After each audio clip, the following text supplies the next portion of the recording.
Thank you for tuning in today. We're going to show you our SL-915 stainless steel bend scale. This is an educational video on showing you how to remove the safety screws. When you receive bend scales, there's a platter that you would remove from the top. And then in between the top and the bottom, basically platform, you have a safety screw. This is placed originally to save the load cell from getting damaged in shipping. So we install safety screws.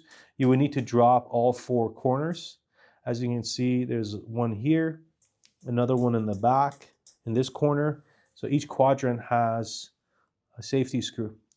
And sometimes some also bend scales have safety screws on the actual load cells as well that we recommend you checking. So if you see the scale's not getting proper readings, it's not necessarily from the scale. It could be just from the safety screws that have not been dropped.